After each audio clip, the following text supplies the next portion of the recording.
Hello, everyone. It is Thursday, and we are looking at Mark chapter 5. Shall we read half each, David? So I'll read chapter 5, verse 21 to 34, and then you read 35 to the end. Yeah. Cool. When Jesus had again crossed over by boat to the other side of the lake, a large crowd gathered round him. While he was by the lake, then one of the synagogue leaders named Jairus came, and when he saw Jesus, he fell at his feet and pleaded earnestly with him, "My little daughter is dying. Please come and put your hands on her so that she will be healed and live." So Jesus went with him. A large crowd followed and pressed round him, and a woman was there who'd been subject to bleeding for 12 years. She had suffered a great deal under the care of many doctors and spent all she had, yet instead of getting better, she grew worse. When she heard about Jesus, she came up behind him in the crowd and touched his cloak, because she thought, if I just touch his clothes, I'll be healed. Immediately, her bleeding stopped, and she felt in her body that she was freed from her suffering. At once, Jesus realized that the power had gone out of him. He turned round in the crowd and asked, "Who touched my clothes?" "You see the people crowding against you," the disciples answered, "and yet you can ask who touched me." But Jesus kept looking around to see who'd done it. Then the woman, knowing what had happened to her, came and fell at his feet, and trembling with fear, told him the whole truth. And he said to her, "Daughter, your faith has healed you. Go in peace and be freed from your suffering."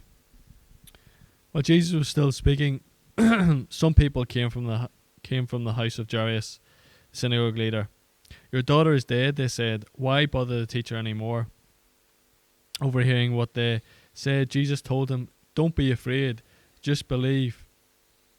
He did not let anyone follow him except Peter, James, and John, the brother of James.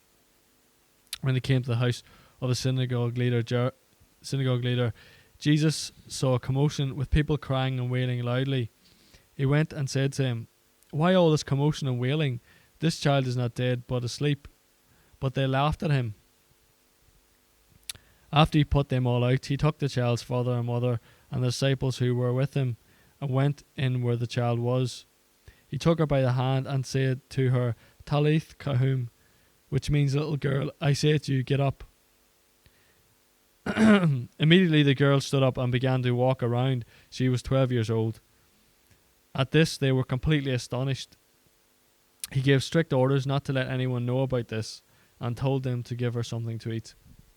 Great. So yesterday we looked at the woman who was bleeding, and today we're kind of looking at the sort of, we've got a little bit of a sandwich here, and we're looking at the kind of the outside bits. We're looking at Jairus' daughter, and just sort of, whenever I look at this passage, my sort of stomach just drops. The idea of like being in Jairus' situation, it's just like horrible, thinking that your child is going to die. And I guess the situation is that he's rich, he's got his life together, but then, as so often, kind of things can interrupt our lives, can't they? And so all of a sudden sort of brings about fear.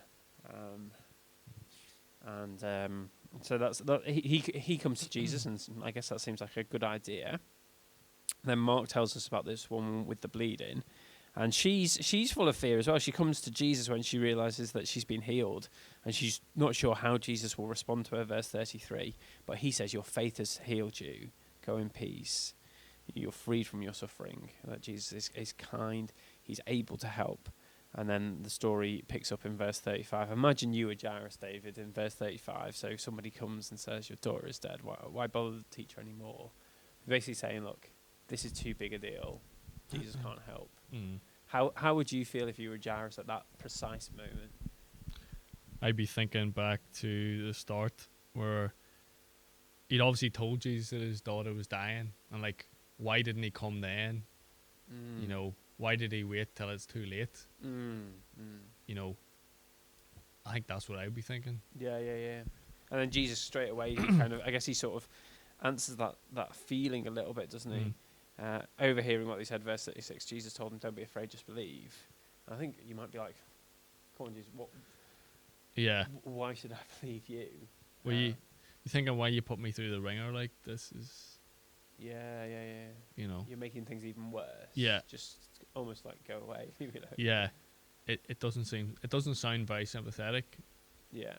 And I guess that's what fear does to us as we think about God. We feel like, you're doing this to me, you're horrible. And Jesus is able to say, "No, I can take you through this. Mm. Because it like all of our situations, when we're afraid, it seems hopeless. Yeah. And like I think Mark wants to get that across to us, doesn't he? Like all these things, like obviously Jesus can't help because she is going to die. She is dead. And then they get there, verse 38. There's all this people crying, wailing, commotion, and it just looks like this is too big. Jesus can't help. But then Jesus says, "Oh, she's just asleep." What does that teach us of Jesus, and how does that help us in the midst of all of our kind of fears and stuff? I suppose the thing, like, I'm probably stealing that as Tim Keller sort of thoughts. You're a good person to steal from. No, I suppose to Jesus, death is just like sleep. It's just like waking someone up from sleep. Because of his power, he can just wake someone up from being dead, basically. You know, so to him, death is just like sleep. So because of his great power, so it just shows the power Jesus has, and it's not a big worry to Jesus' death, even though it's like our worst fear is our own death and the death of people we love. And just the tenderness with it, with this little girl. There's that kind of power and tenderness, and he's able to sort of interact with us. That's probably something that you can go away and think about. We'll see you tomorrow on Friday. Bye bye. Right, now for the last one, we're just going to